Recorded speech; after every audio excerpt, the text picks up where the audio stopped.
പാലക്കാടാണോ തൃശ്ശൂരാണോ നിങ്ങളുടെ വീടെന്ന് കുറേ പേര് ഞങ്ങളോട് ചോദിച്ച് കേട്ടിട്ടുണ്ട്. അതിന്റെ റീസൺ എന്താണെന്ന് വെച്ച് കഴിഞ്ഞാൽ ഞങ്ങൾ ഈ പാലക്കാടും തൃശ്ശൂരായിട്ട് മാറി മാറി ലൊക്കേഷൻ വരുന്നതുകൊണ്ടാണ്. ഞാനിപ്പോൾ കയറി ചെല്ലുന്നത് പാലക്കാട് കൊല്ലങ്കോട്ട് ഞങ്ങളുടെ സ്വന്തം കടയിലോട്ടാണ്. ഇതാണ് ഞങ്ങളുടെ പഴക്കട. ഇവിടെയാണ് എൻ്റെ പതിദേവൻ ജോലി ചെയ്യുന്നത്. ആ റെഡ് ടീഷർട്ട് ഇട്ട പയ്യനെ കണ്ടോ? പാൻ്റല്ല ഗൈസ്, മുണ്ട്. മൂപ്പരെ കണ്ട് പരിചയമുണ്ടോ? ലോഡ് വന്ന ടൈമായിരുന്നു. അപ്പോൾ അത് ഇറക്കുന്ന തിരക്കിലായിരുന്നു എല്ലാവരും. യൂണിയൻകാരെ സഹായിക്കുകയാണ് നമ്മുടെ ചേട്ടൻ. വണ്ടിയിൽ നിന്ന് കായ ഇറക്കി തൂക്കം നോക്കി നേരെ കൂട്ടിലോട്ട്. ഈ കായക്കോല ഇങ്ങനെ കൈമാറി പോണത് കണ്ടു നിൽക്കാൻ നല്ല രസമാണ്. നോട്ട് ദ പോയിന്റ് ഗൈസ്, കണ്ടു നിൽക്കാൻ. അല്ലെങ്കിലും എല്ലാതും കണ്ടു നിൽക്കാനേ രസമുള്ളൂ. ഇറങ്ങി പണിയെടുക്കുന്നവർക്കല്ലേ അറിയൂ. ഇപ്രാവശ്യം വന്ന കൊലകളൊക്കെ ചെറുതായിരുന്നു, എല്ലാതും ഞാലിപ്പൂവനായിരുന്നു. അതുകൊണ്ട് തന്നെ അധികം ഉണ്ടായിരുന്നില്ല. ചില ടൈമിലൊക്കെ വരുന്ന കൊലകൾ കണ്ടിട്ടുണ്ടെങ്കിൽ കിളി പോവും, അമ്മാതിരി വലിപ്പായിരിക്കും. അതെങ്ങനെ അവിടുന്ന് പൊക്കി ഇറക്കി കെട്ടി തൂക്കി വെക്കുന്നു ഞാൻ ആലോചിക്കാറുണ്ട്. പലതും എൻ്റെ പൊക്കത്തിലൊക്കെ ഉണ്ടാവാറുണ്ട്. അത് സ്വാഭാവികം അല്ലേ? ഇനി നമ്മുടെ ചേട്ടൻ്റെ ഒരു ഫ്ലാഷ് ബാക്ക് പറയാം. ബിടെക് ഇലക്ട്രിക്കൽ എഞ്ചിനീയറിംഗ് പഠിച്ച ഒരു പയ്യൻ 3 വർഷത്തോളം സൂപ്പർവൈസറായി ജോലി ചെയ്യുന്നു. വർക്കിംഗ് പ്രഷർ, ടെൻഷൻ, നിസ്സാര ശമ്പളം എന്നീ പൊല്ലാപ്പ് കൊണ്ട് പൊറുതിമുട്ടി പയ്യൻ ജോലി വേണ്ടെന്ന് വെക്കുന്നു. 30 കൊല്ലത്തോളമായി അച്ഛൻ കെട്ടിപ്പടുത്ത അച്ഛൻ്റെ സാമ്രാജ്യത്തിലോട്ട് മകൻ ഇറങ്ങിച്ചെല്ലുന്നു. അതാവുമ്പോൾ ടെൻഷൻ വേണ്ട, പ്രഷർ വേണ്ട, പണിയെടുത്താൽ മതിയല്ലോ. പണിയെടുക്കാൻ മടിയില്ലാത്തതുകൊണ്ട് ചേട്ടന് ഹാപ്പി, അച്ഛനും ഹാപ്പി. അങ്ങനെ വെയിറ്റ് നോക്കണ മെഷീൻ ഫ്രീ ആയിട്ടുണ്ട്. അതിങ്ങനെ വെറുതെ ഇരിക്കുന്ന കണ്ടു കഴിഞ്ഞാൽ എനിക്ക് അപ്പം വെയിറ്റ് നോക്കണം. 20ന്റെ 2 കട്ടിയൊക്കെ ഇട്ട് വെച്ചിട്ടുണ്ട്. അന്നെങ്ങോ ആവോ. പൊന്തി 43 ഉണ്ട് കേട്ടാ. അങ്ങനെ ഇറക്കി വെച്ച് തൂക്കം നോക്കിയ കൊലകളൊക്കെ കൊണ്ടുപോയി പുകക്കൂട്ടിൽ അട്ടിയിടും. എന്നിട്ട് അത് ഒന്നിച്ചിട്ട് കത്തിക്കും. എന്ത്? ചന്ദനത്തിരി. ഈ പുകയിടാൻ ഉപയോഗിക്കുന്ന ചന്ദനത്തിരി എന്ന് പറഞ്ഞു കഴിഞ്ഞാൽ സാധാരണ നമ്മൾ കടയിൽ നിന്ന് വാങ്ങുന്ന ചന്ദനത്തിരി അല്ല. ഈ ചന്ദനത്തിരിക്ക് സ്മെല്ല് ഉണ്ടാവില്ല. സ്മെല്ലുള്ളതാണെങ്കിൽ ഈ പുകയിടുമ്പോൾ ആ പഴങ്ങൾക്കൊക്കെ അതിൻ്റെ ആ ചന്ദനത്തിരിയുടെ സ്മെല്ല് വരും. അതുകൊണ്ട് അതല്ല ഉപയോഗിക്കാറ്. ഒരു കൂട് പുകയിടാനായിട്ട് 2 കെട്ടോളൊക്കെ വേണ്ടി വരും. ഇത് നമ്മൾ കിലോ കണക്കിനാണ് വാങ്ങി വെക്കാറ്. ഏകദേശം ഒരു 10-12 മണിക്കൂറൊക്കെ പുകയിട്ട് വെക്കണം. ഇനി ഈ പഴമൊക്കെ വാങ്ങുമ്പോൾ പുകയിട്ട് പഴുപ്പിക്കുന്ന സ്ഥലങ്ങളിൽ നിന്ന് വാങ്ങാൻ ശ്രമിക്കുക. കാരണം എന്താണെന്ന് വെച്ച് കഴിഞ്ഞാൽ ഇപ്പൊ പഴുപ്പിക്കാൻ പ്രത്യേക സ്പ്രേകളൊക്കെ മാർക്കറ്റിൽ അവൈലബിൾ ആണ്. അങ്ങനെയുള്ളത് ഉപയോഗിക്കുന്നത് മൂലം നമ്മുടെ ഹെൽത്തിനെ അത് മാരകമായിട്ട് ബാധിക്കും. ഇപ്രാവശ്യം പൊതുവെ കടയിൽ പഴങ്ങളൊക്കെ കുറവായിരുന്നു. അല്ലെങ്കിൽ താഴത്ത് വെച്ചും തൂക്കിയിട്ടും അട്ടിയിട്ടിട്ടൊക്കെ കട നിറയെ കാണായിരുന്നു. ഈ താഴത്ത് വെച്ച കൊലകളൊന്നും മണ്ണിലല്ല കേട്ടോ വെച്ചേക്കണേ. എല്ലാതും ഉണക്ക വാഴയിലാണ് വെച്ചേക്കുന്നത്. കടയിൽ തിരക്കൊക്കെ ആവുമ്പോൾ ഞാനും അമ്മയും ചേച്ചി അളിയനൊക്കെ ഇടയ്ക്ക് സഹായിക്കാൻ പോവാറുണ്ട്.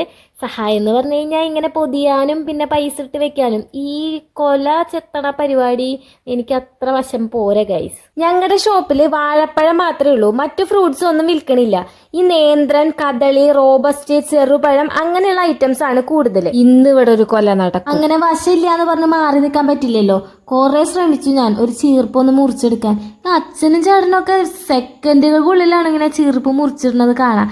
അവർക്ക് പിന്നെ ശീലമായതാണല്ലോ. അവസാനം ഗൈസ് ഞാൻ മുറിച്ചു. അങ്ങനെ ആ ചീർപ്പ് കൈ കിട്ടിയതിന്റെ ഒരു അഹങ്കാരം എന്റെ മുഖത്തുണ്ട്. കണ്ട നിങ്ങള്? ഇത് പുകയിടാതെ തന്നെ കൊലയിൽ നിന്ന് പഴുത്ത പഴ.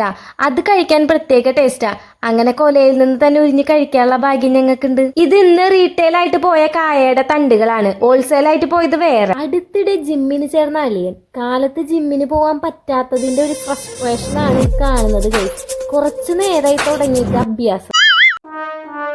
ഇനി ആരും എന്നെ തെറ്റിദ്ധരിക്കരുത്, ഞാൻ പണിയെടുക്കുന്നതല്ല. വീഡിയോ എടുക്കാൻ സ്ഥലം സെറ്റാക്കണതാണ്. അച്ഛൻ്റെ കട ആയതുകൊണ്ട് എന്തും ചെയ്യാലോ അല്ലേ? ഈ കട ഞങ്ങളുടെ പല വീഡിയോസിലും കാണാറുള്ളതാട്ടാ. തൂങ്ങിയ ഹൈറ്റ് കൂടുന്ന ആരോ പറഞ്ഞു. അതീ പിന്നെ ഇപ്പൊ ഇതാ പരിപാടി. എവിടെ കയറ് കണ്ടാലും ഞാൻ തൂങ്ങും. പിന്നെ എല്ലാ തോന്നിയാസത്തിനും കൂടെ നിൽക്കാൻ എൻ്റെ ചേച്ചിയുള്ളപ്പോ ഞാൻ എന്തിനു പേടിക്കണം? ഇനി ഒരാളെ പരിചയപ്പെടുത്താം. ഇതാണ് അച്ഛന്റെ സുബ്രിയേട്ടൻ. കട തുടങ്ങിയപ്പോ തൊട്ടുള്ള അച്ഛന്റെ സഹായിയാണ്. ഇത്രയൊക്കെ പറഞ്ഞിട്ട് ഞങ്ങളുടെ അച്ഛനെ പരിചയപ്പെടാണ്ട് പോയി കഴിഞ്ഞാൽ അത് ശരിയാവില്ലല്ലോ. അപ്പൊ ഞാൻ ഇന്ന് എൻ്റെ വീട്ടുകാരെ പരിചയപ്പെടുത്തി തരാം. ഇതാണ് ഞങ്ങളുടെ അച്ഛൻ. അച്ഛൻ്റെ പേര് രാജൻ എന്നാണ്. പിന്നെ ഇത് ഞങ്ങളുടെ അമ്മ. അമ്മയുടെ പേര് ബിന്ദു. അപ്പൊ അച്ഛനൊരു 10-25-30 വർഷത്തോളായിട്ട് ഇവിടെ തന്നെയാണ് സ്ഥിരം. ഇപ്പൊ അമ്മയും കുറച്ച് നാളായിട്ട് ഇവിടെ തന്നെയാണ്. ഇനി കുറേ പേർക്കുള്ള സംശയമാണ് ഇതാരാണ്. ഇതെൻ്റെ നാത്തൂനാണ് ഗൈസ്. എൻ്റെ ചേട്ടൻ്റെ അനിയത്തിയാണ് കൃഷ്ണ. ഇതെൻ്റെ അളിയനാണ്, ചേച്ചിയുടെ ഹസ്ബൻഡാണ്. പേര് നിർമ്മല്. പിന്നെ ഇത് തങ്കി, ഇത് ചേച്ചിയുടെയും അളിയന്റെയും മോനാണ്. അവന്റെ പേര് ധ്രുവ് കൃഷ് നിർമ്മൽ എന്നാണ്. എല്ലാവരുടെയും സംശയമായിരുന്നു ഞങ്ങളുടെ കുട്ടിയാണോ ഇതെന്ന്. അപ്പോൾ ഇത് ചേച്ചിയുടെ അളിയന്റെയും മോനാണ്. അപ്പോൾ കൊല്ലങ്കോട് വന്നു കഴിഞ്ഞ് കഴിഞ്ഞാൽ ഞങ്ങൾ അവിടെയുള്ള സ്ഥലങ്ങൾ എക്സ്പ്ലോർ ചെയ്യാൻ പോകാറുണ്ട്. കണ്ട സ്ഥലമായാലും പിന്നെയും ഞങ്ങൾ പോകാറുണ്ട്. അത് ഞങ്ങൾക്കൊരു ഹരാണ് ഗൈസ്. അപ്പോൾ ആ കാഴ്ചകളിലോട്ടൊന്ന് പോയിട്ട് വരാം. ആദ്യം ഞങ്ങൾ പോയത് ചിങ്ങഞ്ചിറ അമ്പലത്തിലോട്ടാണ്. പല സിനിമകളിലും ഇവിടെ ലൊക്കേഷൻ ആയിട്ടുണ്ട്. ദാ ഈ കാണുന്നത് കുഞ്ഞുങ്ങൾ ഉണ്ടാവാത്തവർ നേരുന്നതാണ്. അത് കഴിഞ്ഞപ്പോൾ ഞങ്ങൾ ഒരു തൂങ്ങൽ മത്സരം തന്നെ നടത്തി. Chess number 1 on the floor. അതിനുശേഷം ചെസ് നമ്പർ 2 തൂങ്ങുന്നതാണ്. ചെസ് നമ്പർ 3യും 4ഉം ഉണ്ടായിരുന്നു. പക്ഷെ അവർ മത്സരത്തിൽ ഡിസ്ക്വാളിഫൈ ആയതുകൊണ്ട് അവരെ ഞാനിതിൽ കാണിക്കുന്നില്ല. ചിങ്ങഞ്ചിറ അമ്പലത്തിന്റെ തൊട്ടടുത്തുള്ളൊരു പ്ലേസ് ആണിത്. ഇത് അധികം ആരും അങ്ങനെ കണ്ടിട്ടുണ്ടാവില്ല. ഞങ്ങളൊരു റീൽസ് വഴി ഇത് കണ്ടത്. നല്ല രസമാണ് കേട്ടോ അത് കാണാനായിട്ട്. ആ വീട്ടിലുള്ളവരുടെയൊക്കെ ഒരു ഭാഗ്യം ഞാൻ അപ്പം ആലോചിച്ചു. അത് കഴിഞ്ഞ് ഞങ്ങൾ നേരെ താമരപ്പാടത്തിലോട്ടാണ് പോയത്. ഇപ്പൊ കാണുമ്പോ ലുക്കില്ലെന്നുള്ളൂ. സീസൺ ആയി കഴിഞ്ഞ് കഴിഞ്ഞാൽ മൂപ്പരവെല്ലാം വേറെ ആരും ഇവിടെ ഇല്ല. എന്റെ ഒരുപാട് ഡാൻസ് വീഡിയോസിന്റെ പുറകിലെ ബാക്ക്ഗ്രൗണ്ട് ആയിരുന്നു കേട്ടോ ഇപ്പൊ ഈ കാണുന്നത്. ഞാൻ ഒരുപാട് ഇങ്ങോട്ട് വന്നിട്ടുണ്ട്. എനിക്ക് ഒട്ടും മടുപ്പ് തോന്നാത്തൊരു സ്ഥലമാണ് കൊല്ലങ്കോട്ടെ ഈ ഭാഗം. എന്റെ പണ്ടത്തെ ഓർമ്മ ഒന്ന് അയവറക്കാൻ ഞാനൊന്ന് കളിച്ചു നോക്കി ഗൈസ്.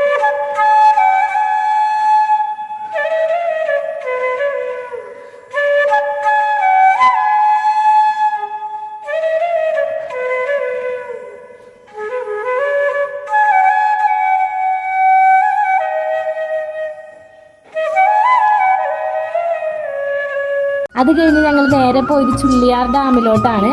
അവിടുത്തെ സീനറിയും ഭയങ്കര രസമുള്ളതാണ്. ഈ പാലക്കാട് എന്ന് പറഞ്ഞാലേ നമുക്ക് ഭയങ്കര ഒരു ഇഷ്ടം തോന്നുന്ന ഒരു സ്ഥലമാണ്. മഴക്കാലത്ത് ഈ ഡാം ഫുള്ളാവുന്നാണ് കേട്ടേക്കുന്നത്. ഞാൻ കണ്ടിട്ടില്ല കഴിച്ച്. ഞാൻ ആദ്യമായിട്ടാണ് ഇപ്പോൾ ഈ ചുള്ളിയാർ ഡാമിലോട്ട് വരുന്നത്. ഇപ്പോൾ ഇവിടെ കാണാമെന്ന് പറഞ്ഞു കഴിഞ്ഞാൽ നല്ല രസമാണ്. നടുക്ക് മാത്രം ആ ഡാമിൻ്റെ വെള്ളവും ബാക്കി എല്ലായിടത്തും നമുക്ക് ഓടി നടന്ന് കളിക്കാൻ പറ്റുന്നുള്ളൊരു പ്ലേസ് ആണ്. എനിക്ക് നല്ല ഇഷ്ടമായി. ഞാനും തനിക്ക് ഒരുപാട് എൻജോയ് ചെയ്തു. കാരണം ഞങ്ങൾക്ക് ഓടി നടക്കാൻ കുറേ സ്ഥലം ഉണ്ടായിരുന്നു. അതാണ് ഞങ്ങൾക്ക് ഏറ്റവും ഇഷ്ടപ്പെട്ടത്.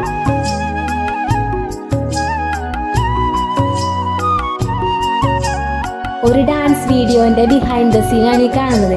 ഞാനും ചേച്ചിയാണ് കളിക്കണമെങ്കിലും പഠിപ്പിച്ചു കൊടുക്കുന്നത് ഞാൻ തങ്കിക്കാണ്. തങ്കി അടിപൊളിയായിട്ട് കളിക്കുന്നുണ്ടായിരുന്നു. ഇപ്പോഴത്തെ 2K കിഡ്സിന് 90s 80s വൈബ് പിടിക്കണമെന്നുണ്ടെങ്കിൽ ഈ പാലക്കാട്ടെ ഉൾഗ്രാമങ്ങളിലോട്ടൊന്ന് വന്നാൽ മതി. അവിടുത്തെ മിക്ക ഏരിയാസും ആ ഒരു വൈബ് തരുന്നതാണ്.